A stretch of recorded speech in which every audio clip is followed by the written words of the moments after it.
زندہ باد زندہ باد۔ بسم اللہ الرحمن الرحیم۔ الحمد للہ رب العالمین، والصلاة والسلام علی سیدنا و مولانا محمد خاتم النبیین وعلی آلہ و اصحابہ اجمعین۔ میرے انتہائی واجب القدر والاحترام میرے پیارے آقا کریم علیہ التحیات و تسلیم کی پیاری اولاد امجاد حضرات سادات اعظام، بالخصوص حضور پیر طریقت راہبر شریعت سید السادات حضرت قبلہ پیر سید محمد ضیاء الحسن شاہ صاحب چشتی سیالوی دامت برکاتکم العالیہ، انتہائی واجب القدر محسن ملت، مجاہد اہل سنت، مبلغ اسلام، خطیب الاسلام حضرت علامہ قبلہ مولانا محمد انور قریشی صاحب دامت برکاتکم العالیہ، دیگر افاضل اکابر علماء ذیشان، معزز مہمانان ذی وقار، محترم حاضرین کرام، اللہ کریم جل شانہ کی خاص رحمت، اس کی مہربانی اور فضل و کرم سے ہم سب حضرات آج کی اس عظیم الشان ختم نبوت کانفرنس میں حاضر ہیں۔ رب کریم جل شانہ ہم سب کی یہ حاضری اپنی بارگاہ اقدس میں قبول و منظور فرمائے، اور ہمارے نوجوانان اسلام اہل سنت و جماعت کی اس علاقائی تنظیم حی علی الفلاح اور انجمن غلامان مصطفیٰ کریم علیہ التحیات و تسلیم کے جملہ کارکنان نے قبلہ قریشی صاحب کی زیر قیادت جس عقیدت، دینی جذبے اور محبت کے ساتھ آج کی اس عظیم ختم نبوت کانفرنس کا اہتمام کیا ہے، اللہ پاک قبول و منظور فرماتے ہوئے اس کانفرنس کے فیوز و برکات جملہ منتظمین اور ہم سب حاضرین کو عطا فرمائے۔ وقت کافی ہو چکا ہے، میں طالب العلم آخر پر چند ایک بنیادی معروضات اس حوالے سے عرض کرنے کا شرف حاصل کروں گا۔ محبوب کریم علیہ التحیات و تسلیم آپ خاتم النبیین ہیں، اور آپ کے خاتم النبیین ہونے کا ہم مسلمانوں کے نزدیک معنی اور مطلب یہ ہوتا ہے کہ ہمارے پیارے آقا کریم علیہ التحیات و تسلیم کی ذات بابرکات کے علاوہ جتنے بھی اللہ پاک کے سچے برحق رسولان اعظام انبیاء کرام علیہ السلام ہیں، وہ تمام کے تمام انبیاء و رسول علیہ السلام نبی پاک علیہ السلام کی عالم دنیا میں تشریف آوری سے پہلے تشریف لا چکے۔ جب سے ہمارے پیارے آقا کریم علیہ التحیات و تسلیم کی عالم دنیا میں تشریف آوری ہو گئی، اب ابد الآباد تک نہ کوئی نیا نبی پیدا ہوگا، نہ کوئی نیا رسول پیدا ہوگا۔ اس مضمون کو اگر آپ الحمد سے لے کر والناس تک قرآن مجید فرقان حمید میں ملاحظہ فرمائیں، کیونکہ تمام کے تمام دلائل حق میں سب سے پہلی اور سب سے بڑی دلیل اللہ پاک کی پیاری کتاب قرآن مجید فرقان حمید ہے۔ قرآن مجید 22 سال اور چند ماہ محبوب کریم علیہ السلام کی ذات بابرکات پر نازل ہوتا رہا ہے، تو اس 22 سال چند ماہ کے عرصے میں آپ الحمد سے لے کر والناس تک تھوڑی سی توجہ کے ساتھ وہ عالم جن کے ترجمے کے اوپر آپ کو اعتماد ہے، آپ اس کو سامنے رکھ لیں۔ اہل علم جو ہے وہ خود ہی توجہ کر سکتے ہیں۔ اگر آپ کاغذ اور قلم اپنے ساتھ رکھ لیں اور قرآن مجید فرقان حمید کی تھوڑی سی توجہ کے ساتھ آپ سمجھ کر تلاوت کرتے چلے جائیں، تو ایک عام سے عام مسلمان بھی جب والناس پر جا کر قرآن پاک کو مکمل کرے گا تو وہ اس نتیجے پر پہنچے گا کہ قرآن مجید فرقان حمید میں 22 سال اور چند ماہ کے عرصے میں اللہ پاک نے کم از کم 100 آیات بینات میں اپنے پیارے محبوب نبی علیہ السلام کی شان ختم نبوت کو بیان فرمایا ہے۔ اللہ کریم ہمارے کسی علاقے کے اندر اگر کوئی عیسائیت سے تعلق رکھنے والے، یہودیت سے تعلق رکھنے والے، ہندو مت، سکھ مت، بدھ مت کے ساتھ تعلق رکھنے والے، کوئی پارسی، کوئی بوہرا، کوئی بھی غیر مسلم کمیونٹی کے افراد موجود ہوں، ایک دو گھرانے، اور ہم ان کے پاس چلے جائیں اور کہیں جناب یہ سارے کا سارا علاقہ مسلمانوں کا اور تم ایک دو گھر شرک کے اوپر کھڑے ہوئے ہو، مشرکین و کفار ہو، لہذا اسلام لے آؤ، اگر کلمہ اسلام نہیں پڑھو گے تو ہم تمہاری زمین پر قبضہ کر لیں گے، ہم تم لوگوں کو قتل کر دیں گے، تمہاری خواتین چھین لیں گے، تمہارے کاروبار ختم کر دیں گے. تو اگر اس طرح کا جبر خدا نہ خواستہ ہم وارد کریں اور وہ صرف اپنی جان بچانے کے لیے، عزت و آبرو بچانے کے لیے، اپنا مال و دولت بچانے کے لیے اگر وہ کلمہ اسلام پڑھیں گے تو مجھے بتائیے زبان سے تو وہ ان چیزوں کی وجہ سے کلمہ پڑھ لیں گے، لیکن کیا دل کے اندر وہ اسلام کو سچا سمجھ رہے ہیں؟ اسلام کے لیے تو انہیں شرع صدر نہیں ہوئی ہے، اسلام تو ان پر واضح نہیں کیا گیا ہے، وہ خود تو نہیں اسلام قبول کر رہے، ان کے دلوں کے اندر انکار ہوگا، وہ صرف اپنی جان بچانے کے لیے، مال و دولت بچانے کے لیے،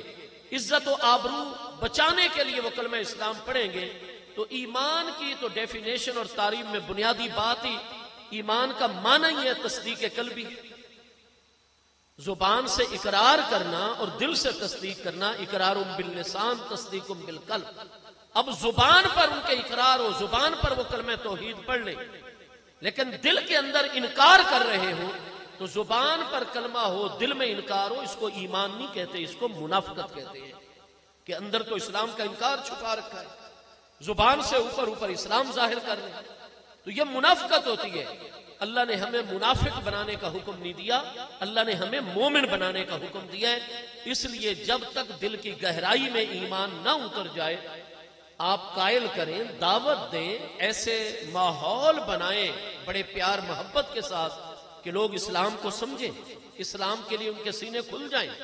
تو الغرض کسی بھی غیر مسلم کو ہم زبردستی مسلمان نہیں بنا سکتے، لیکن جو وہ بالکل عقل و شعور، بلا جبر، بلا اکراہ، اپنی رضا مندی اور مرضی سے اسلام قبول کرتے ہیں اور پھر کچھ عرصہ اسلام پر رہنے کے بعد خدا نہ خواستہ پھر اگر وہ اسلام کا انکار کر دیتے ہیں اور اسلام کو چھوڑ دیتے ہیں، مرتد ہو جاتے ہیں، تو پھر ان کی سزا سب سے بڑی ہے، کیپٹل پنشمنٹ، پھر ان کی سزا موت ہے. اس لیے مرتد جو ہوتا ہے وہ واجب القتل ہوا کرتا ہے، ورنہ تو کوئی بھی کل کو اسلام لے آئے گا، ایک دو دن اسلام پر رہ کر پھر کہے گا جناب اسلام میں تو مجھے کوئی چیز نہیں نظر آئی، میں تو دوبارہ جناب دور جاہلیت کی طرف لوٹ رہا ہوں، میں دوبارہ اپنے پہلے والے دین، تو وہ اسلام ایک مذاق بن جائے گا. تو اس میں کوئی شک نہیں ہے کہ مرتد واجب القتل ہوتا ہے. تو جو شخص اسلام کا دعویٰ رکھتا ہو لیکن ضروریات دین میں سے کسی ایک بھی ضرورت دینی کا منکر ہو جائے تو حکم المرتدین، وہ مومن مسلمان نہیں رہتا، اس کا حکم مرتدین والا ہو جاتا ہے. چنانچہ آپ دیکھیں گے کہ حضرت سیدنا امیر المومنین امام الواصلین الی رب العالمین تمام انبیاء اور رسول علیہ السلام کے بعد کائنات خلق میں افضل ترین ہستی حضرت سیدنا امیر المومنین ابو بکر صدیق رضی اللہ تعالیٰ عنہ کے دور خلافت مقدسہ کے اندر آپ چاہے بنو حنیف قبیلہ جو کہ یمامہ کے اندر آباد ہے، جن کی آبادی لاکھوں افراد کے اوپر مشتمل ہے، آپ صرف ان کی تربیت یافتہ ریگولر آرمی اور افواج کو دیکھیں گے تو وہ کتابوں میں کم از کم 40,000 کی ان کی جو ہے وہ فوج موجود ہے، ہر وقت ان کے دفاع کے لیے اور ان کے مفادات کے تحفظ کے لیے. اسی دور کے اندر آپ یمن کے اندر حبش کے سردار اسود انسی کو آپ ملاحظہ فرمائیں گے. اسی دور میں بنو اسد کے سردار طلیحہ اسدی کو آپ دیکھیں گے، ایک سجا نامی عورت بھی.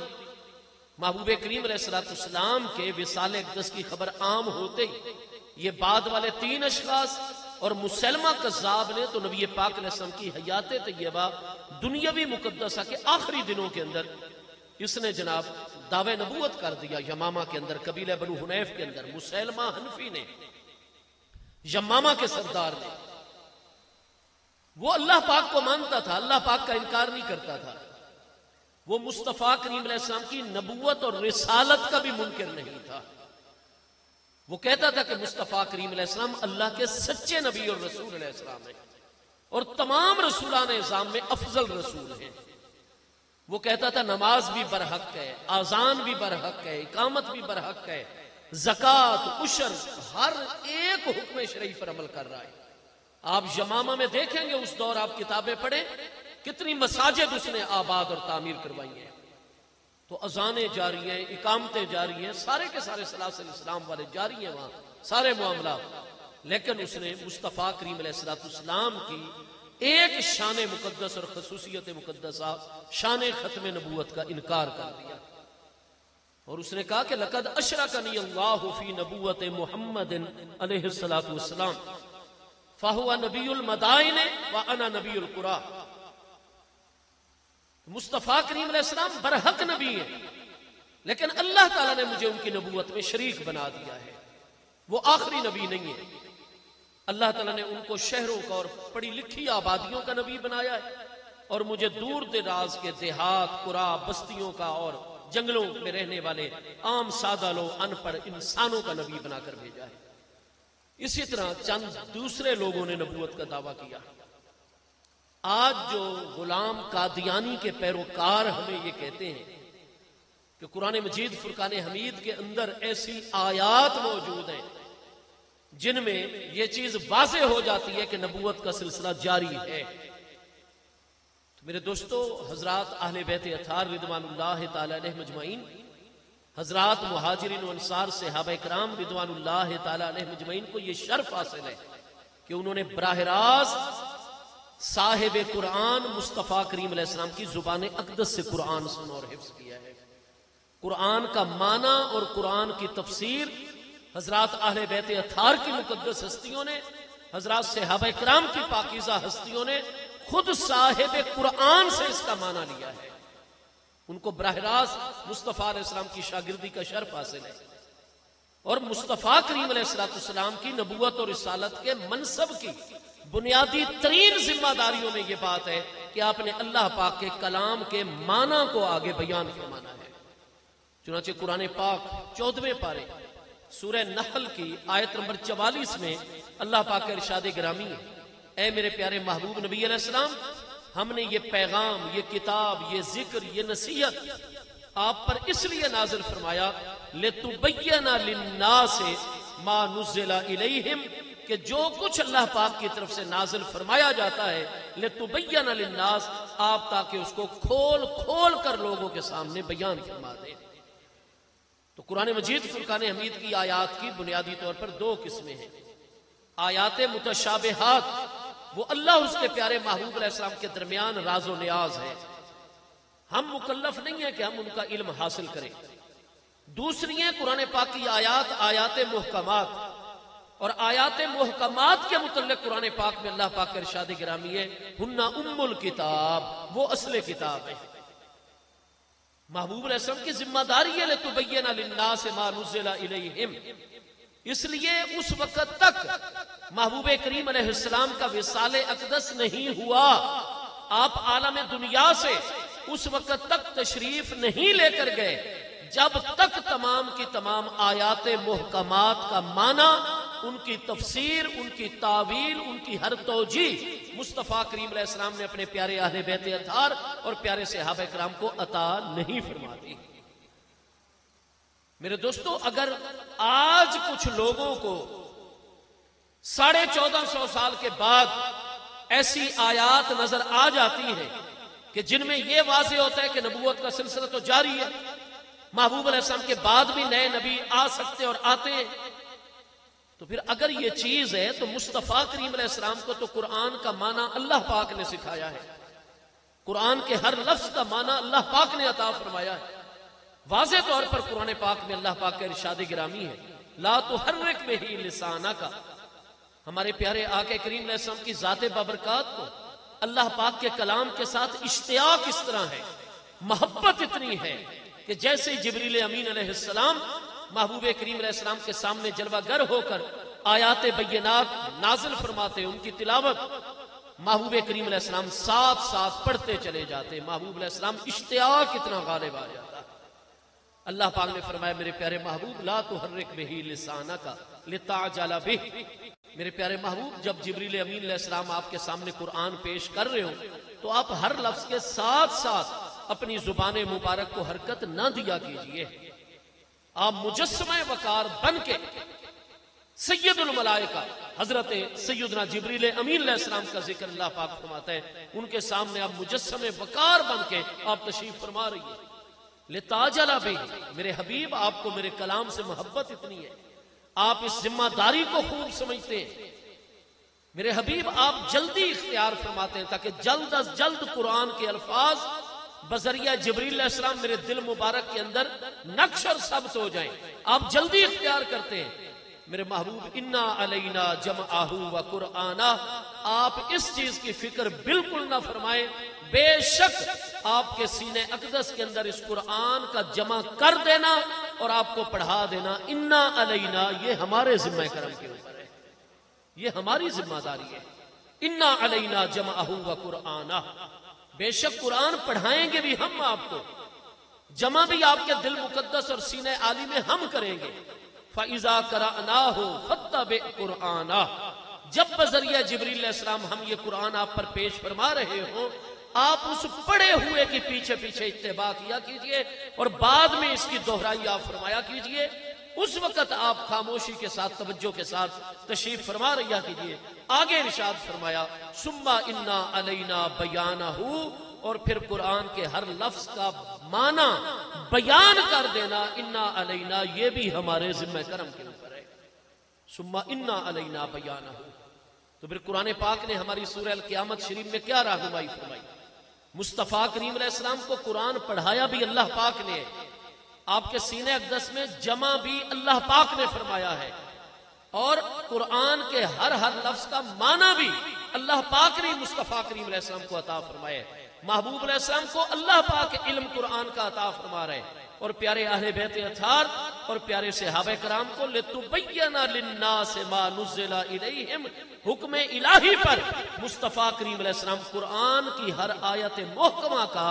معنی جو ہے وہ اپنے پیارے اہل بیت اطہار اور پیارے صحابہ کرام کو منتقل فرما رہے ہیں. تو اگر قرآن میں یہ گنجائش موجود ہوتی, جیسا کہ آج کل غلام قادیانی کہتے ہیں کہ جناب قرآن پاک کے اندر تو بالکل ہے کہ نبوت کا سلسلہ جاری ہے, جناب آپ مہربانی فرمائیں بتائیں ہمیں کون سی آیت مبارک ہے جس میں اللہ پاک یہ فرما رہا ہے کہ نبوت کا سلسلہ جاری. آج غلام قادیانی کے پیروکار یہ کہتے ہیں کہ جناب قرآن پاک کا 17واں پارہ سورہ الحج آیت نمبر 75 کے اندر اللہ پاک کا ارشاد گرامی ہے اللہ یصطفی من الملائکۃ رسلا ومن الناس. یصطفی استفا, یصطفی استفاء, یصطفی فعل مضارع ہے. مضارع کو مضارع اس لیے کہتے ہیں کہ وہ دو زمانوں کو سیراب کرتا ہے, حال و مستقبل پر اس کی دلالت ہوتی ہے. اس لیے جیسے یدربو کا معنی کرتے ہیں کہ وہ مارتا ہے یا مارے گا, وہ چلتا ہے یا چلے گا. یجیو کا معنی کرتے ہیں وہ آتا ہے یا آئے گا. اسی طرح یہ بھی واحد مذکر غائب فعل مضارع اللہ یصطفی, اللہ پاک چنتا ہے اور اللہ پاک چنے گا. من الملائکۃ رسلا, فرشتوں میں سے بھی بہت سارے رسول, ومن الناس, اور انسانوں میں سے بھی. تو آج قادیانی, غلام احمدی, مرزائی اور لاہوری گروپ والے وہ نبوت کے قائل نہیں ہے مرزا کی, لیکن وہ اس کو مجدد قرار دیتے ہیں, مصلح امت اور بہت بڑا ریفارمر قرار دیتے ہیں. تو یہ قادیانیت کے 4 میں سے 3 بڑے گروہ جو ہیں وہ کہتے ہیں جی قرآن فرما رہے کہ اللہ یصطفی من الملائکۃ رسلا ومن الناس, اللہ پاک فرشتوں میں سے بھی, ومن الناس, اور انسانوں میں سے بھی, یصطفی رسول چنتا ہے اور چنے گا. تو پھر قرآن تو رسولوں کے آگے بھی چنے جانے کی بات جو ہے وہ کر رہا ہے. میں یہاں پر آپ حضرات کی بھی توجہ چاہوں گا, اور ان حضرات کے لیے بھی ہمارے اکابر ہر دور میں یہ بات فرما رہے ہیں کہ آپ آیت بینہ کا شان نزول اور پس منظر اپنے ذہن میں رکھیے, اور اس کے بعد آپ فعل مضارع کے لفظ اور کلمہ سے استدلال کیجئے۔ محبوب کریم علیہ السلام جس وقت اپنے پیارے چچا جان، انتہائی شفیق اور مہربان ہستی حضرت ابو طالب کی وفات اور تھوڑے ہی وقفے کے ساتھ حضور ام المومنین سیدتنا طاہرہ خدیجۃ الکبریٰ رضی اللہ تعالی عنہا کا وصال اقدس، اور حالات پھر ان دو ہستیوں کے وصال کے بعد نازک رخ اختیار کرنے لگ گئے، تو محبوب کریم علیہ السلام اپنے غلام سیدنا زید ابن حارثہ رضی اللہ عنہ کو ملا کر طائف بنو ثقیف کے سرداروں کے پاس تشریف لے گئے دعوت دین تبلیغ فرمانے کے لیے۔ اس پس منظر میں جب ثقیف کے سرداروں نے، اہل طائف نے کچھ ایسی تان و تشنیع کے تیر برسائے، میں قربان جاؤں میرے پیارے آقا کریم صلی اللہ علیہ وسلم کی ذات بابرکات پر، ان کے رد کے اندر اللہ پاک نے یہ فرمان گرامی نازل فرمایا۔ تو اس لیے میں ہر صاحب علم و فضل کو، میں طالب علم یہ دعوت دیتا ہوں کہ آپ اس آیت بینہ کا سیاق و سباق، آیت بینہ کا پس منظر، آیت بینہ کا شان نزول اور وہ حالات دیکھیں گے تو فعل مضارع کا کلمہ آنا آپ پر بالکل منکشف اور اس کی حقیقت اور حکمت واضح ہو جائے گی۔ لیکن جو آج قادیانی مرزائی غلام احمدی یہ کہہ رہے ہیں کہ اللہ یستفی اور آگے من الناس، اللہ پاک انسانوں میں سے رسول چنتا ہے، بہت سارے رسولوں کو چنے گا، تو ذرا قادیانی ہمارے اس سوال کا جواب دے دیں تمام کے تمام۔ آقا کریم علیہ السلام کا وصال اقدس تمہاری کتابوں کے مطابق کب ہوا ہے؟ آپ کا وصال اقدس، قادیانی بھی اس بات کو تحریر کر رہے ہیں کہ آپ کا وصال اقدس ہے 632 سن عیسوی، سن 11 ہجری کے اندر، یعنی 5 جون تھی یا 7 جون سن 632 سن عیسوی میں، یکم یا 2 ربیع الاول شریف پیر کی دوپہر سن 11 ہجری محبوب کریم علیہ السلام کا وصال اقدس ہے۔ 632 سن عیسوی تھا۔ غلام قادیانی نے کب دعوی نبوت کیا ہے؟ وہ پہلے ایک مسلح اور ریفارمر امت بنا، پھر اس کے بعد وہ مہدی مطلق بنا، کیونکہ نبی پاک علیہ السلام کی احادیث میں کئیوں کو ہادی و مہدی ہونے کی نبی پاک علیہ السلام نے دعا فرمائی ہے۔ تو پہلے وہ مہدی مطلق بنا کہ میں ہدایت پر ہوں، مجسم ہدایت ہوں، ہدایت کا راستہ دکھاتا ہوں، گمراہوں کو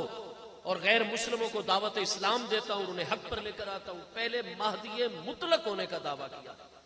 پھر کچھ عرصے کے بعد اس نے مہدی موعود ہونے کا دعویٰ کیا، جن کی بشارت محبوب علیہ السلام نے احادیث صحیحہ میں عطا فرمائی ہوئی ہے۔ اس پر تابڑ توڑ مسلمانوں نے سوال کیے علماء نے، وہ مہدی موعود رضی اللہ عنہ تو محبوب علیہ السلام کی اولاد امجاد میں سے ہوں گے، جن احادیث سے تو ان کی آمد کا عقیدہ رکھ رہا ہے اور کہہ رہا ہے کہ میں مہدی ہوں، انہی احادیث میں ہی تو بتا دیا گیا، تو وہ تو ہاشمی ہوں گے، آل مصطفیٰ کریم علیہ السلام ہوں گے، سید ہوں گے۔ اکثر نے کہا سیدنا امام حسن مجتبی رضی اللہ عنہ کی اولاد امجاد میں سے، کئی علماء کا موقف ہے دلائل کی روشنی میں کہ نہیں، حضور سیدنا امام علی مقام امام حسین شہید کرب و بلا رضی اللہ عنہ کی اولاد امجاد میں سے، اور محبوب علیہ السلام کی تو حدیثیں صحیح ہیں کہ انہو یواطئ اسمہ علی اسمی و اسم ابیہ علی اسم ابی و اسم امہ علی اسم امی، کہ ان کا نام میرے نام پر محمد ہوگا رضی اللہ عنہ، لقب ان کا مہدی ہوگا، ان کی امی جان کا نام میری امی جان کے نام کے موافق سیدہ آمنہ ہوگا رضی اللہ عنہ، ان کے ابا جان کا نام میرے ابا جان کے نام پر سید عبداللہ ہوگا رضی اللہ عنہ۔ تو بھئی تم بتاؤ تمہارا نام کیا ہے؟ تمہارا پیدائشی نام محمد تو نہیں ہے، غلام احمد ہے۔ تمہارے والد کا نام کیا ہے؟ مرزا غلام مرتضیٰ، عبداللہ تو نہیں ہے تمہارے باپ کا نام۔ تمہاری امی کا نام کیا ہے؟ سیدہ آمنہ تو نہیں ہے۔ پھر وہ آل مصطفیٰ کریم علیہ السلام سید ہے نجیب الطرفین، اور تو کون ہے؟ تو مغل پٹھان بچہ ہے۔ پھر حضرت امام محمد المہدی کے دور کی تو یہ ساری علامات اور نشانیاں، تو الغرض درجہ بدرجہ مہدی موعود سے اس نے ترقی کی، اور پھر اس نے مسیح علیہ السلام ہونے کا اعلان کیا، حضرت عیسیٰ علیہ السلام کی مثل۔ حالانکہ بشارت تو قرآن و سنت نے کہ آپ کو زندہ ہی آسمانوں پر اٹھایا گیا اور قرب قیامت میں آپ دوبارہ تشریف لائیں گے۔ حضرت عیسیٰ علیہ السلام کی بات ہے، مسیل عیسیٰ کی بات تو نہ قرآن میں نہ حدیث پاک میں نہ امت کے عقیدے کے اندر یہ بات آ رہی تھی صدیوں سے، کسی مسیل کا کوئی نہیں تھا ذکر، لیکن اس نے مسیح موصول ہونے کی ایک نئی ٹرمنالوجی عقائد میں متعارف کروائی، اور پھر جس ہستی کا مسیل بنا اسی ہستی کو گالیاں لکھنے لگ گیا۔ ابھی استاذ العلماء مفتی اسلام حضرت علامہ مفتی شیر محمد خان صاحب نیازی دامت برکاتہ العالیہ، وہ آپ کو بڑے حوالوں کے ساتھ یہ بات کہہ رہے تھے۔ سپریم کورٹ تک نے مطالعے اور تحقیق کے بعد اب تسلیم کر لیا ہے اور اپنے اس آخری فیصلے میں لکھ دیا ہے کہ جناب یہ تو حضرت عیسیٰ علیہ السلام کے متعلق، حضرت سیدہ مریم علیہ السلام کے متعلق وہ باتیں اس نے کی ہیں گستاخی کی کہ جو ہم یہاں لکھنا مناسب ہی نہیں سمجھتے۔ مسلمانوں میں بھی اضطراب پھیلے گا، عیسائیوں میں بھی بے چینی پھیلے گی۔ الغرض پھر اس کے بعد اس نے مسیح موعود ہونے کا اور پھر سلسلہ چلتے چلتے اپنے مرنے سے 5 سال پہلے 1903 کے اندر اس نے دعوی نبوت کر دیا ہے۔ چنانچہ آج آپ دیکھتے ہیں کہ چاہے غلام احمدی ہوں جو اپنے آپ کو احمدی مسلم کہلاتے، چاہے مرزائی ہوں چاہے قادیانی ہوں، یہ تینوں گروپ لاہوری گروپ والوں کو کافر کہتے ہیں۔ جتنے بھی لاہوری گروپ کے ساتھ حکیم نور احمد کے گروپ کے ساتھ تعلق رکھنے والے لاہوری گروپ والے قادیانی ہیں، یہ 3 فرقے قادیانیوں کے غلام احمدی، مرزائی اور قادیانی، یہ ان لاہوری گروپ والوں کو کافر کہتے ہیں۔ کیوں کافر کہتے ہیں؟ کہ تم مرزا کی نبوت کو نہیں مانتے ہو، اور باقی جتنی بھی 1.5 ارب سے زیادہ مصطفیٰ علیہ السلام کی امت اس وقت روئے زمین پر ہے، ان کو بھی یہ غلام احمدی، قادیانی اور مرزائی علل اعلان کافر کہتے ہیں۔ حتیٰ کہ آپ 1974 7 ستمبر 1974 جس کی گولڈن جوبلی کے حوالے سے 50 سال مکمل ہونے پر یہ آج کی سالانہ تاجدار ختم نبوت کانفرنس کا انعقاد کیا گیا ہے، آپ اس میں بھی ملاحظہ کریں گے ہماری قومی اسمبلی کی کارروائی میں کہ جب آخری سوال علامہ شاہ احمد نورانی صدیقی علیہ رحمت، علامہ عبدالستار خان نیازی علیہ رحمت، فقیہ ملت حضرت علامہ عبد المصطفیٰ ازہری علیہ رحمت، علماء دیوبند میں سے علامہ مفتی محمود صاحب، غلام غوث ہزاروی صاحب، ان سب کی جانب سے جب آخری سوال یحییٰ بختیار اس وقت کے اٹارنی جنرل کے ذریعے سے پیش کیا گیا تھا کہ جناب نہ انہوں نے بابا قوم کے جنازے میں شرکت کی، حالانکہ چودھری ظفر اللہ جو ہے وہ پاکستان کا وزیر خارجہ تھا اس وقت، قادیانی جو تھا، تو جب بابا قوم کا 1948 ستمبر میں نماز جنازہ کراچی میں پڑھایا گیا ہے تو یہ غیر ملکی سربراہان مملکت، ان کے وزراء، نائبین جو ہماری دکھ کی گھڑی میں ہمیں تعزیت کرنے کے لیے آئے ہوئے تھے، اظہار یکجہتی کرنے کے لیے آئے ہوئے تھے، وہ غیر مسلم تھے، وہ صف باندھ کر ادب سے ایک طرف کھڑے ہو گئے جب بابا قوم کا جنازہ پڑھایا جانے لگا۔ قادیانی چودھری ظفر اللہ وزیر خارجہ پاکستان یہ بابا قوم کے جنازے کی صف میں نہیں شامل ہوا، غیر ملکی غیر مسلم سربراہان مملکت کی صف میں کھڑا ہوا۔ یہ اب قومی اسمبلی کا 10 جلدوں کے اندر پورے کا پورا ریکارڈ ہے، جون 1974 سے لے کر 7 ستمبر 1974 تک کا، آپ اس کی کاروائی کی 10ویں جلد کے اندر یا ملاحظہ کر لیں، انگریزی میں بھی ہے، اردو کالم میں بھی ہے، 7 ترجمے کے ساتھ موجود ہے۔ تو ان تمام علماء نے قومی اسمبلی کے اندر یہ سوال اٹھایا اور کہا کہ یہ ہمارا آخری سوال ہے۔ نمبر 1، یہ بابا قوم بانی پاکستان حضرت جناح صاحب، ان کے جنازے کے اندر کیوں نہیں شامل ہوا؟ اور دوسرا، یہ جو 3 مہینوں سے قادیانیت کے بارے میں صفائی پیش کر رہا ہے، یہ فلاں بن فلاں، اس قادیانی کا فلاں سن میں فلاں شہر میں اس کی رہائش ہے، اس کا 20 سال کی عمر کا جوان سال بیٹا فوت ہوا ہے، فلاں تاریخ کو فلاں گراؤنڈ میں اس کی نماز جنازہ ہوئی ہے۔ اتنی بڑی تعداد میں مسلمانوں نے اس کی نماز جنازہ میں شرکت کی ہے، لیکن یہ باپ ہو کر یہ کوئی دوسرے شہر دوسرے ملک بھی نہیں گیا ہوا تھا، یہ گھر میں موجود تھا، اور گھر میں موجود ہونے کے باوجود اس نے اپنے جوان سال بیٹے کے جنازے میں شرکت نہیں کی۔ تو اس کا سبب ہمیں بیان کر دیں تو بہت زیادہ آئیں بائیں شائع سے کام لیا گیا تھا 1974 میں قومی اسمبلی کے اندر. لیکن جب سپیکر صاحبزادہ فاروق علی خان صاحب کی حتمی رولنگ آ گئی جی جو ضابطۂ اخلاق طے ہوا یہ آخری ترین سوال ہے, اس کے بعد تو اسمبلی نے فیصلہ دینا ہے, تو آپ پابند ہیں تحریری جواب بھی دیں اور زبانی جواب بھی پیش کریں. تو وہ آپ تحریر بھی پڑھ لیں. اور زبانی جواب کیا آیا تھا, ان تمام قادیانیوں کے جتنے بھی ادھر رہنما تھے انہوں نے یہ جواب دیا تھا کہ جناب ہم بابا قوم کی نوازشات مانتے لیکن ہمیں معاف رکھا جائے. جو شخص بھی غلام قادیانی کو نبی نہیں مانتا وہ چاہے بابا قوم ہو چاہے ہمارا سگا بیٹا ہو, جو غلام قادیانی کو نبی نہیں مانتا وہ مر جائے گا, ہم اس کا جنازہ نہیں پڑھیں گے. تو اس وقت اپوزیشن لیڈر خان عبد الولی خان صاحب وہ اپنا سر پکڑ کر بیٹھ گئے تھے. انہوں نے کہا کہ شکر ہے کہ میں نے اس بل کے اوپر دستخط کر دیے تھے بطور اپوزیشن لیڈر.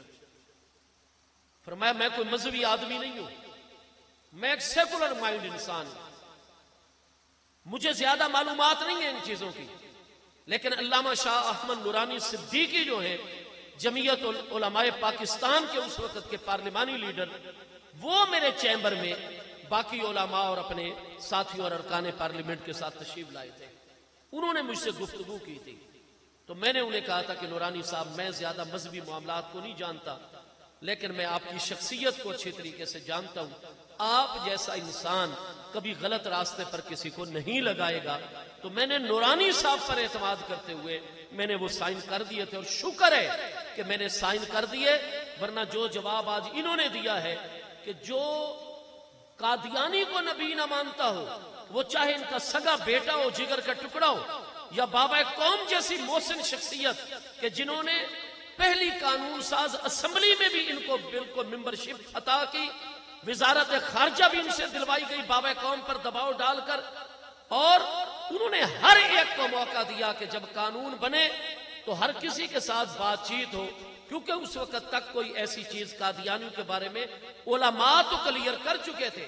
لیکن چونکہ واضح طور پر موقف نہیں آیا تھا اس لیے بابا قوم نے ایک موقع دے دیا. وزارت خارجہ سر ریڈ کلف جو آخری جو وائس رائے ماؤنٹ بیٹن اور یہ تقسیم کا نقشہ بنانے والے ریڈ کلف جو ہیں ان کی طرف سے اور برطانیہ کی طرف سے دباؤ اتنا شدید تھا کہ خدا نہ خواستہ قیام پاکستان میں رکاوٹیں نہ کھڑی کر دی جاتی. بابا قوم کی صحت روز بروز گرتی چلی جا رہی تھی, حتیٰ کہ انہوں نے اس پریشر کو قبول کیا اور انہوں نے راستہ سارے کا سارا کھول دیا. وہ کہتے ہیں جی ہم مانتے ہیں جس وجہ سے بھی صحیح, لیکن بابا قوم نے بڑا احسان کیا, لیکن ہمارا مذہب اور عقیدہ یہ ہے کہ سگا بیٹا ہوگا یا بابا قوم بھی ہوں گے تو مر جائیں گے تو ہم ان کا جنازہ نہیں پڑھیں گے, اس لیے کہ وہ غلام قادیانی کو نبی نہیں مانتے. اور آج آپ دیکھتے ہیں کہ لاہوری گروپ والے قادیانیوں کو یہ اسی لیے کافر کہتے ہیں کیونکہ وہ غلام قادیانی کو نبی نہیں مانتے, اور جو لاہوری گروپ والے قادیانی ہیں وہ ان تینوں کو کافر کہتے ہیں, قادیانیوں کو بھی, مرزائیوں کو بھی اور غلام احمدیوں کو بھی. وہ یہ کہتے ہیں کہ مرزا ایک مصلح تھا, مجدد تھا, نیک بندہ تھا, دین کی خدمت کرنے والا تھا, اس دور میں اس نے تجدیدی کارنامے, لیکن وہ نبی نہیں تھا, اور تم غیر نبی کو نبی قرار دے کر تم مرتد ہو, اور یہ کہتے ہیں کہ تم ایک نبی کی نبوت کا انکار کر کے تم لاہوری گروپ والے کافر ہو. ان کی نظر میں یہ مرتد ہے, ان کی نظر میں وہ کافر ہے. لیکن کیوں یہ آپس میں فتویٰ بازی کرتے ہیں؟ اس لیے کہ غلام قادیانی نے 1903 کے اندر, وہ مرا ہے اکتوبر 1908 کے اندر, اپنے مرنے سے پورے 5 سال قبل اس نے دعوی نبوت کیا. تو اب قادیانیوں سے سوال یہ ہے کہ غلام قادیانی جو ہے وہ تو دعوی نبوت ہندوستان کے اندر کر رہے ہیں 1903 کے اندر, اور ہمارے پیارے آقا کریم علیہ السلام کا وصال اقدس کب ہے 632 سنہ عیسوی میں.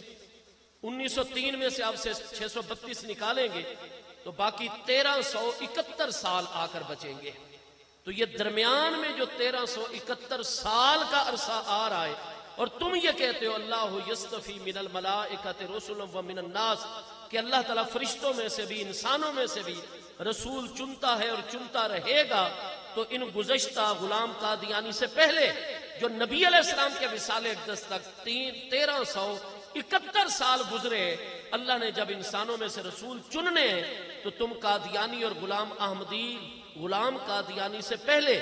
ان گزشتہ 1371 سالوں میں کس کس کی نبوت اور رسالت کا عقیدہ رکھتے ہو؟ تم واضح کرو امت کے سامنے کتنے رسول 1371 سالوں میں قادیانی سے پہلے آئے ہیں، کس کس نے اعلان نبوت کیا اور وہ سچا نبی تھا، برحق نبی تھا، برحق رسول تھا، اور تم اس کو اللہ کا نبی اور رسول مانتے ہو؟ جب اللہ نے جو بھیجنے ہیں نبی اور رسول تو ان 1371 سالوں میں بھی تو بھیجنے ہیں اللہ پاک نے، تو کس کس نبی کی نبوت کو تم مانتے ہو؟ اور پھر آج 2024 میں عیسوی جا رہا ہے، غلام قادیانی اکتوبر 1908 میں مر رہا ہے، 1908 سے لے کر 2008 تک ایک کامل 100 سال بن جاتے ہیں، اور 8 میں 16 جمع کریں گے تو 24 آئے گا۔ آج تک یہ جو اکتوبر کا مہینہ اب بھی اکتوبر ہی چل رہا ہے، آج 26 اکتوبر ہے، رات 12 بجے تک اکتوبر 2024 میں ٹھیک غلام قادیانی کو جہانی بنے ہوئے اور مرے ہوئے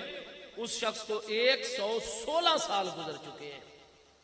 تو جب اللہ نے انسانوں میں سے رسول چننے ہیں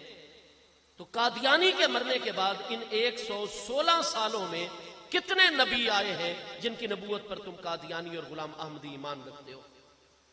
اور اسی طریقے سے قیامت جب تک آنی ہے، جب اللہ تعالیٰ نے چننے ہیں انسانوں میں سے رسول،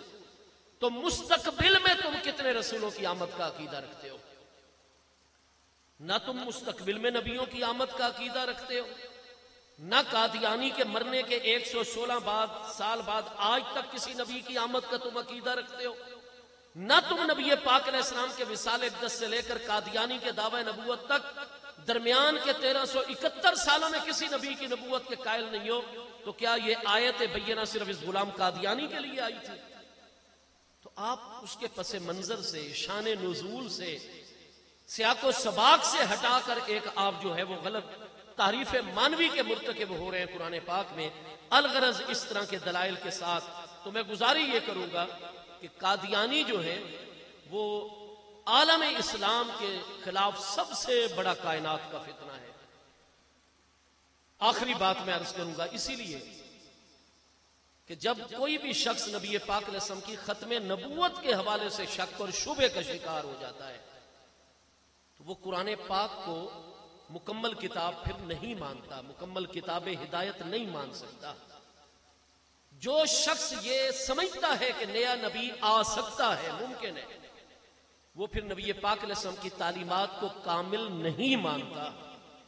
یہی وجہ ہے کہ جب جنوری 1936 میں جواہر لال نہرو نے انگریزوں کے کہنے پر اور ان قادیانیوں کے کہنے پر، کیونکہ ان کی ایک سیاسی مجبوری تھی، اتنے بڑے ایک بہت بڑے سیاستدان نے، بہت بڑے صاحب علم اور دانشور شخص نے، جو ہندوؤں کا مذہبی رہنما بھی ہے، پنڈت بھی ہے، جواہر لال نہرو، اندرا گاندھی کا باپ، کانگریس کا رہنما، مرکزی رہنما، اس نے پھر ایک مضمون لکھا تھا انگریزی کے اندر، جو اس کا دنیا کے تمام بڑے بڑے میگزین اور بڑے بڑے اشاعتی اداروں کے اندر شائع کروایا گیا تھا، اسلام اینڈ دا احمدزم۔ تو قادیانیوں کی حمایت میں اس نے مضمون لکھا۔ مفکر اسلام علامہ ڈاکٹر سر محمد اقبال، آپ اپریل 1938 میں وصال فرما رہے ہیں، تو آپ نے جنوری 1936 میں فوری طور پر تار بھیجا جواہر لال نہرو کو۔ آپ نے ملاقات بھی فرمائی اور اس کے ایک ایک نقطے کا جواب پھر آپ نے بھی فصیح انگریزی زبان میں تحریر کر کے آپ نے بھی شائع کروایا، اور ایک سپیشل خط لکھا نہرو کے نام۔ آج بھی آپ اس کو انٹرنیٹ پہ موجود ہے، وہ خط موجود ہے، آپ نکال سکتے ہیں، اس کو آپ پڑھ سکتے ہیں۔ حضرت علامہ اقبال علیہ رحمت نے فرمایا کہ آپ پر لازم تھا کہ آپ نے قادیانیوں کے موقف کو سنا۔ تم مسلمان اتنے دانشور اور علماء بر صغیر کے اندر موجود ہیں، آپ کسی مسلمان عالم کے ساتھ بھی تو رابطہ کر لیتے، آپ دونوں فریقوں کا موقف لے لیتے اور اس کے بعد آپ صحیح طریقے پر کسی نتیجے پر پہنچتے۔ علامہ ڈاکٹر سر اقبال علیہ رحمت نے فرمایا کہ نہرو صاحب، ہم جو مسلمان نبوت اور رسالت کا عقیدہ رکھتے ہیں، سوال یہ ہے کہ نئے نبی، نئے رسول اور نئی وحی کی اور آسمانی ہدایت اور آسمانی پیغام کی ضرورت انسانیت کو کب پڑتی ہے؟ نئے نبی کی کب ضرورت متحقق ہو جاتی ہے؟ کب نئے نبی کی آمد کی ضرورت ہوتی ہے؟ کہ انسانیت اپنی زندگی کے سفر کو طے کرتے کرتے کسی ایسے مرحلے پر آ جائے کہ اس کے سامنے پوری دنیا کے حوالے سے آفاقی اور بین الاقوامی قسم کے اتنے بڑے سیاسی اور انتظامی چیلنجز آ جائیں کہ جتنی پہلے کی کتابیں موجود ہوں وہ آسمانی کتابیں ہیں، آسمانی ہدایت ہے، ہر دور کے تقاضے کے مطابق انبیاء کرام علیہ السلام کو شریعت عطا کی گئی، لیکن دور جدید کے تقاضے کچھ اس طرح سر اٹھائیں کہ ایسے بڑے سیاسی اور انتظامی چیلنجز عالمی سطح کے آ جائیں کہ جتنی رہنمائی اور ہدایت پہلے موجود ہو اس میں بھی ان نئے سیاسی اور انتظامی چیلنجز اور ان بڑے مسائل کا کوئی حل عملی طور پر نہ مل سکے۔ اور ہمارے اس دور کی بھی جتنی اجتماعی دانش ہے، ہر مذہب و ملت اور پوری انسانیت میں موجود مسلمان ہو یا غیر مسلم، جتنے بھی بڑے بڑے مدبرین ہیں، دانشور ہیں، مفکرین ہیں، یہ سارے کے سارے اپنے علم، اپنی تحقیق، اپنی دانش کو بروئے کار لائیں اور پھر بھی ان اپنے دور کے بڑے سیاسی اور انتظامی مسائل کو حل نہ کر پا رہے ہوں۔ ایسے سماجی اور معاشرتی بڑے مسائل آ جائیں، ایسے اقتصادی اور معاشی اکنامیکل چیلنجز کا انسانیت کو سامنا آ جائے کہ پوری اجتماعی دانش بھی اس پر لگ جائے اور پہلے سے جتنی ہدایت اور رہنمائی ہے وہ بھی ساری کی ساری بروئے کار لائی جائے، لیکن ان معاشی اور اقتصادی چیلنجز کا حل نہ نکل رہا ہو۔ اتنے بڑے تہذیبی اور تمدنی اور اخلاقی چیلنجز اور مسائل سامنے آ جائیں انسانیت کے کہ نہ پہلے والی ہدایت اس میں ہماری کامل رہنمائی کر پا رہی ہو کیونکہ وہ اپنے دور کے تقاضوں کے مطابق ہے اور ہمارے دور کے اپنے تقاضے ہیں، اور جتنا اس وقت عرب و عجم اور مشرق سے مغرب، شمال سے جنوب، ساتوں بر اعظموں میں سے سوائے انٹارکٹیکا کے باقی 6 بر اعظموں پر جتنی انسانیت ہے اور جتنے اوکالا، جتنے مدبرین، جتنے حکیم و دانا ہیں، یہ سارے سر جوڑ کے بیٹھ جائیں، ہمارے ان اخلاقی، تمدنی، تہذیبی، معاشی و معاشرتی، سماجی، سیاسی، انتظامی ان مسائل کا حل نہ نکال پا رہے ہوں اور دنیا عاجز آ جائے تو پھر نئے پیغام، آسمانی ہدایت اور نئے نبی کی ضرورت متحقق ہو جائے گی۔ لیکن نہرو صاحب، جو قرآن بذریعہ مصطفیٰ کریم علیہ السلام اللہ پاک نے ہمیں عطا فرمایا ہے، جو ہمارے آقا و مولا حضور خاتم النبیین سید الاولین والآخرین علیہ التحیات والتسلیم پر نازل فرمایا ہے، اس میں تو آیت بینہ ہے جب ہمارے مصطفیٰ کریم علیہ السلام نے 9 ذی الحج جمعے کے دن سن 10 ہجری میدان عرفات میں خطبہ حجت الوداع ارشاد فرمایا تھا، اور اس خطبے کے اختتام پر آیت مبارکہ نازل ہو گئی تھی، الیوم اکملت لکم دینکم واتممت علیکم نعمتی وردیت لکم الاسلام دینا، الیوم اکملت لکم دینکم، آج کے دن میں نے تمہارے لیے تمہارا دین مکمل فرما دیا، اپنی نعمت تم پر مکمل فرما دی۔ اس اتمام نعمت کی بشارت اور خوشخبری، اس اکمال دین کی بشارت اور خوشخبری آدم علیہ السلام اور ان کی اولاد کو نہیں عطا فرمائی گئی، شیس علیہ السلام اور ان کی ملت کو نہیں عطا کی گئی، نوح علیہ السلام اور ان کی قوم کو نہیں عطا کی گئی، ابراہیم علیہ السلام اور ان کی امت کو نہیں عطا کی گئی، موسیٰ علیہ السلام، عیسیٰ علیہ السلام، الغرض مصطفیٰ کریم علیہ السلام سے پہلے برحق انبیاء اور رسل کتابوں کے مطابق، روایات کے مطابق، کئی آپ جگہ دیکھیں گے ہمارے ائمہ کی تحقیق ہے 1 لاکھ کم و بیش 24,000 انبیاء اور رسل، دوسری تحقیق ہے 2 لاکھ کم و بیش 24,000 انبیاء اور رسل۔ حضرت مقاتل تابعین میں جو بہت بڑے مفسر ہیں وہ فرماتے ہیں جی کہ 2 لاکھ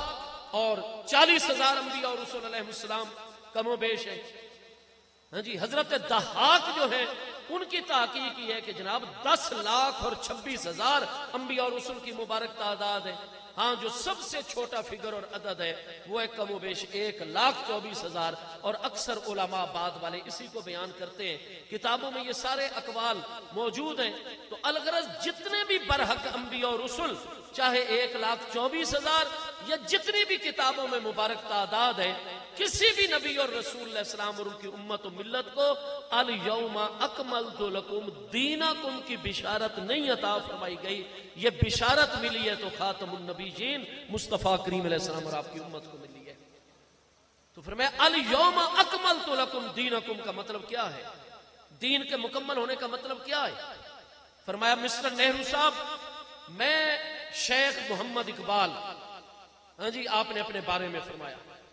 فرمایا میں تمام فلسفہ قدیم سے بھی آگاہ ہوں، فلسفہ جدید کا بھی میں ماہر ہوں۔ فرمایا فلسفے میں میں ڈاکٹر آرنلڈ کا میں شاگرد ہوں، جن کی فلسفہ میں امامت اس دور میں مسلم ہے۔ تو فرمایا جتنا فلسفہ قدیم اور فلسفہ جدید ہے میں اس سب کو جانتا ہوں۔ ڈاکٹر نتشے سے میں نے 1 to 1 ملاقات کی ہوئی ہے۔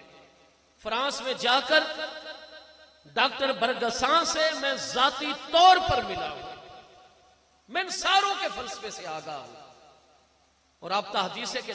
تحدیث نعمت کے طور پر خود فرماتے ہیں، خرد کی گتھیاں سلجھا چکا میں، میرے مولا مجھے صاحب جنوں کر۔ کیونکہ علم حقیقی کا اختتام عشق حقیقی ہوا کرتا ہے۔ وہی حضرت علامہ فرما رہے ہیں، یا اللہ خرد کی اور عقل کی جتنی گتھیاں ہیں، کوئی ایک سوال بھی اگر آ جائے گا تو میں محمد اقبال کو تو نے یہ صلاحیت دی ہے میں اس کا جواب پیش کر دوں گا۔ تو خرد کی تمام گتھیاں میں سلجھا چکا ہوں، جتنے فلسفہ ہے قدیم و جدید ہے ان سب کا ماہر ہوں۔ یہ اللہ کی نعمت و رحمت ہے، محبوب علیہ السلام کی عطا ہے۔ اور فرمایا کہ میں بیرسٹر ہوں، میں نے میونخ یونیورسٹی جرمنی میں فلسفہ میں ڈاکٹر کی ڈگری حاصل کی،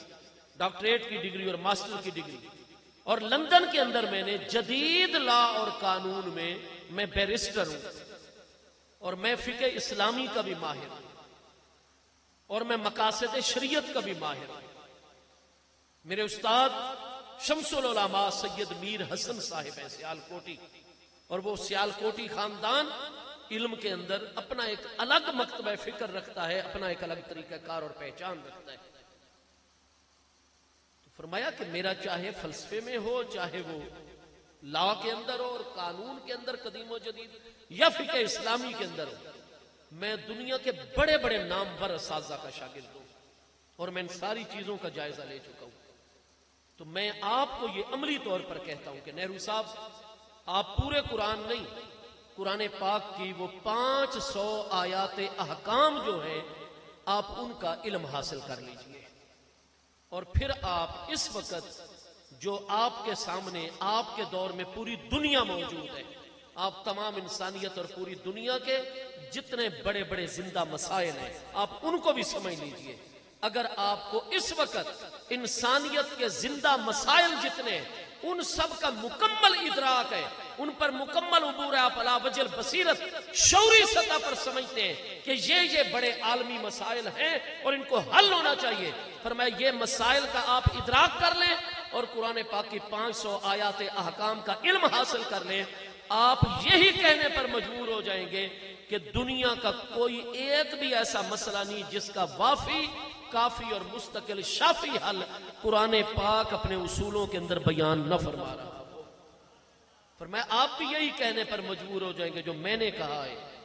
کہ آن کتاب زندہ قرآن حکیم، حکمت اولا یزالستو قدیم۔ آن کتاب زندہ، مفکر اسلام مصور پاکستان ڈاکٹر سر اقبال فرماتے ہیں کہ قرآن پاک وہ باعظمت کتاب ہے، آن کتاب زندہ، یہ وہ حکمت والا قرآن ہے، باعظمت کتاب ہے جو کتاب زندہ ہے۔ کتاب زندہ کا کیا مطلب؟ فرمایا جس دور کا بھی ہر وہ انسان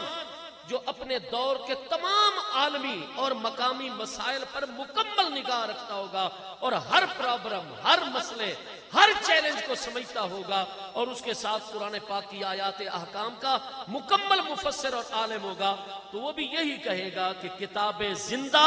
کہ یہ زندہ کتاب ہے، اتری مصطفیٰ علیہ السلام پر 1400 سال پہلے، لیکن انسانیت کے ہر دور کے مسئلے کا حل عطا فرما رہی ہے۔ کتاب زندہ قرآن حکیم، حکمت اولا یزالست و قدیم۔ تو میرے دوستو، اس لیے حضرت علامہ کا موقف کوئی آج نہیں سامنے آیا۔ حضرت علامہ تو 1877 میں پیدا ہو رہے ہیں، اور 1916 کے آپ الفضل جو خالصتاً قادیان سے چھپنے والا، قادیانیوں کا نمائندہ جو مجلہ ہے، اس کی جلد نمبر 3 کے اندر آپ واضح طور پر دیکھ سکتے ہیں۔ اور قدرتی بات ہے کہ وہ بھی ماہ اکتوبر کے ایڈیشن کے اندر، اور انٹرنیٹ پر یہ سارا کچھ موجود ہے ریکارڈ کے اندر، کہ اس وقت حضرت علامہ اقبال کے خلاف جب ان کو سر نہیں کہا جاتا تھا،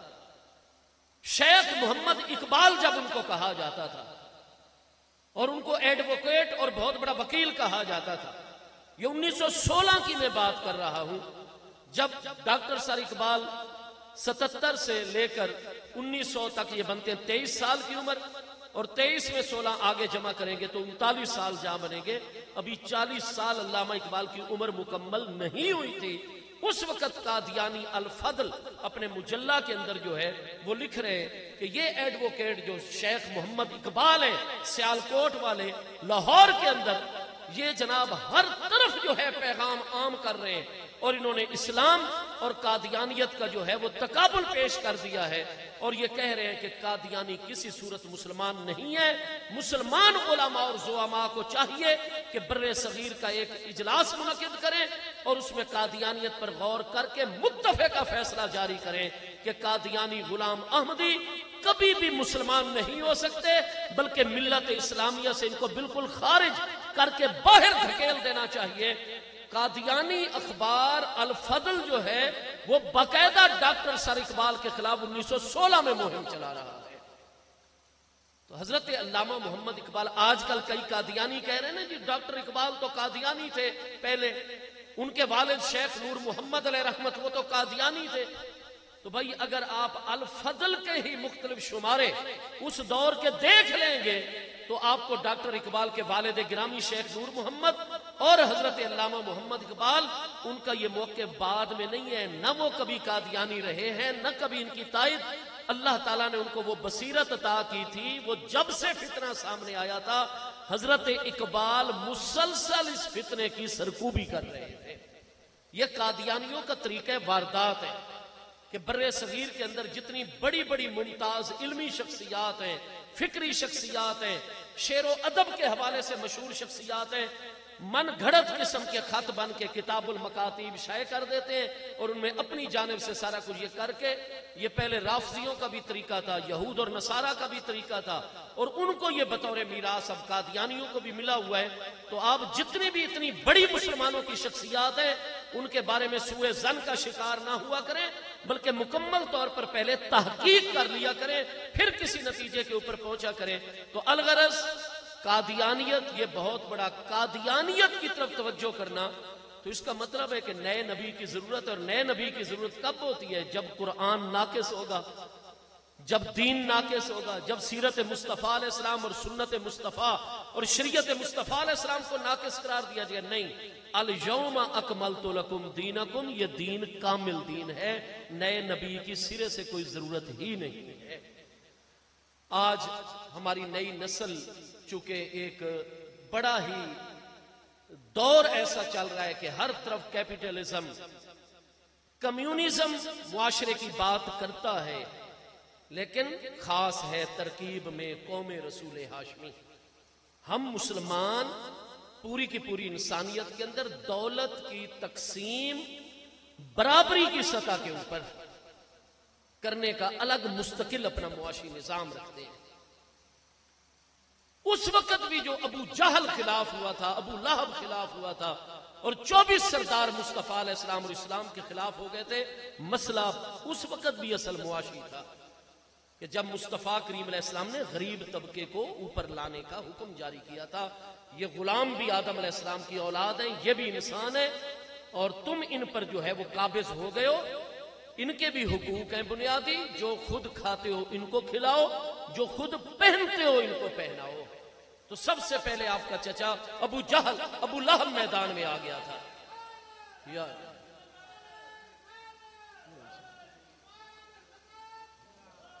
اس نے کہا محمد علیہ السلام آپ تو مجھے جان سے بھی پیارے ہیں, میرے متوفا اور وفات یافتہ بھائی حضرت عبداللہ کی نشانی ہے, لیکن یہ آپ کیا پیغام دے رہے ہیں؟ آپ نے فرمایا یہ پیغام برحق ہے, اللہ کریم کی جانب سے لے کر آئے. تو اس نے وہ جو گدھے کی صفائی کرنے والا کالے رنگ کا بلیک فارم حبشی غلام تھا اس کا نام لے کر کہا کیا میں اس کو جس کے بدن سے اتنی بدبو آتی ہے مجھے, ہاں جی الگ اس کو میں نے کوارٹر دیا ہوا ہے اپنی حویلی میں, تو کیا جو لباس میں پہنتا ہوں وہی اس کو پہناؤں اسی کوالٹی کا, اور اپنے دسترخوان پر اپنے ساتھ بٹھا کر اس کو کھانا کھلاؤں؟ تو مصطفیٰ کریم علیہ السلام نے تبلیغ فرمائی, چچا جان مت یہ حقارت کا مظاہرہ کیجیے. اور بعد میں آپ نے ورلڈ آرڈر خطبہ حجت الوداع میں بنیادی ترین نقطہ وہ احترام انسانیت کا, لا فضل لعربی علی اعجمی ولا لعجمی علی عربی, کسی عربی کو کسی اجمی پر, کسی اجمی کو الا بالتقوی, فضیلت کا معیار ہے تو تقوی ہے. تو میرے دوستو آج بھی جو اسلام کو دبایا جاتا ہے, ہمیں نمازوں سے تو منع نہیں کرتے لوگ, ہمیں روزے سے نہیں منع کرتے, حج کے اجتماعات سے منع نہیں کرتے, تبلیغی اجتماعات سے منع نہیں کرتے. آپ جب تک دین کو بطور مذہب عبادات کے مجموعے کے طور پر رکھیں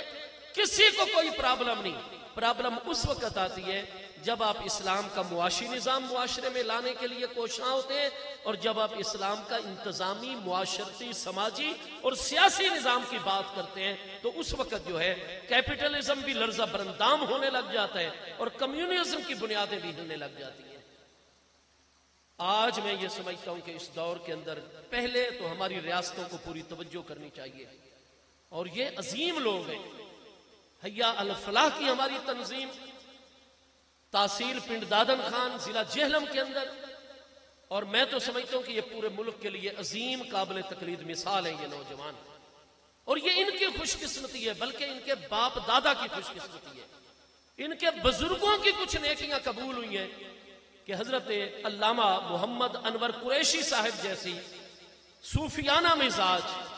جو حضور ضیاء الامت کے تربیت یافتہ ہیں, حضور پیر سیال لجپال مشائخ چشتیہ کے فیض کے امین ہیں, آپ جیسا رہنما ملا ہے یہاں ہماری نوجوان نسل کو.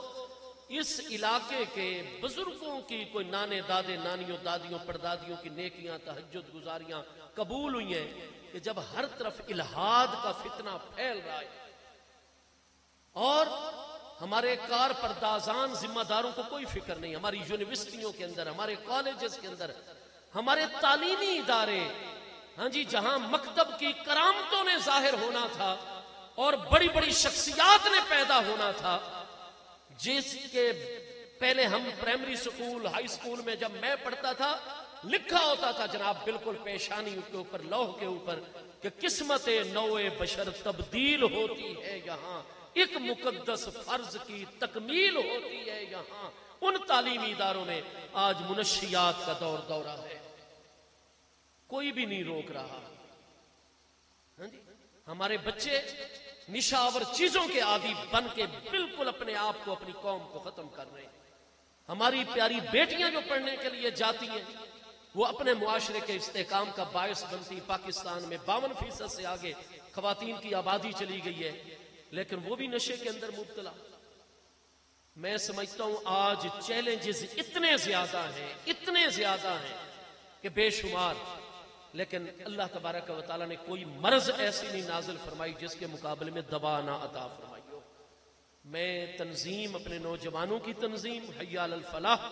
آؤ فلاح کی طرف, آؤ کامیابی کی طرف, اور انجمن غلامان مصطفیٰ کریم علیہ التحیات و تسلیم کو مبارکباد پیش کرتا ہوں. آپ ہمارے قبلہ قریشی صاحب جیسی شخصیات کی زیر قیادت جس جذبے کے ساتھ, اور آج اس کی بہت ضرورت ہے, جن مسلمان گھرانوں کو اللہ تعالیٰ نے مال و دولت سے نوازا ہے, آپ اس نیت سے اپنا ایک کاروباری یونٹ زیادہ کر دیں. تاجرین ہیں تو وہ تجارت کے شعبے میں ایک دکان اور کھول دیں, اور اس پر بے روزگار پڑھے لکھے نوجوانوں کو آپ روزگار کے ذرائع. پہلا کام یہ ریاست کا ہے, لیکن ریاست کچھ ان کی مجبوری ہے اور کچھ ہر کام میں ریاست آ بھی نہیں سکتی. آج قادیانیت ہماری نئی نسل کو غیر ملکوں میں جابز کے لیے، ذرائع روزگار اور روزگار کے مواقع دینے کے لیے ان کو پھنسا پھنسا کر لے جاتے ہیں، پابند کرتے ہیں کہ آپ ہر 15 دن بعد جو فلاں شہر کے اندر جناب ہمارا درس قرآن ہونا ہے اس میں آپ شرکت کریں گے، گاڑی آپ کو لے جائے گی، آپ کو ڈراپ کر جائے گی، آپ کو کھانا بھی ملے گا اور اتنا آپ کو جناب جو ہے وہ آنے جانے کا خرچہ بھی ملے گا اور آپ کو ہم ملازمت بھی تلاش کر کے دیں گے۔ اسی طرح پاکستان کے اندر، ہندوستان کے اندر، دیگر ممالک کے اندر، ہاں جی، تو بالخصوص وہ ممالک جن کی کرنسی بہت زیادہ مضبوط ہے ان میں ہمارے نوجوانوں کو لے جا کر بڑی تیزی کے ساتھ قادیانیت، تو یہ صرف علماء کا فریضہ نہیں، یہ آپ سب کا بھی فریضہ ہے کہ آپ مصطفیٰ کریم علیہ السلام کی عزت و ناموس، آپ کی شان ختم نبوت کے لیے آپ جس بھی شعبے زندگی میں ہیں آپ وہاں نوجوانوں کے لیے مواقع پیدا کریں، ان کا ایمان بچائیں۔ اور یہ بہت عظیم کام ہے، اس طرح کی عظیم الشان کانفرنس کا انعقاد جس میں چند گھنٹوں کی کارروائی میں ہم سال بھر اگر کتابوں کو کھنگالیں اور محنت کریں تو تب شاید جا کر ہم اب اتنی معلومات کو پا سکیں جتنا ان کریم ہستیوں جو ملت کے مہربان ہونے کے ساتھ ساتھ ذمہ دار بھی ہیں، فکر مند بھی ہیں ملت کے متعلق، اس طرح کے صحت مندانہ پروگرام اور بڑی بڑی کانفرنسز کا اہتمام، اور پھر آپ چونکہ مصطفیٰ کریم علیہ السلام کی محبت، محبوب کی غلامی، یہ ہمارا اصل سرمایہ ایمان ہے، سرمایہ اسلام۔ آپ حضرات کی اتنی بڑی گیدرنگ اور تعداد اور اجتماع کو دیکھ کر میری تھکاوٹ ختم ہو گئی طالب العلم کی، کہ جس طریقے سے یہ ہستیاں آپ کو بلاتے ہیں آپ اسی طریقے سے آگے ریسپانس دیتے ہیں، اسی طرح آپ دست و بازو بنتے ہیں۔ اللہ پاک جو ہمارا شرکائے کانفرنس، ہمارے معزز مہمانان ذی وقار، ہمارے تمام منتظمین سب کو آج کے اس عظیم پروگرام کے فیوز و برکات بھی اور دنیا اور آخرت کی ہر نعمت سے بھی نوازے، آمین۔ وما علیہ الا البلاغ۔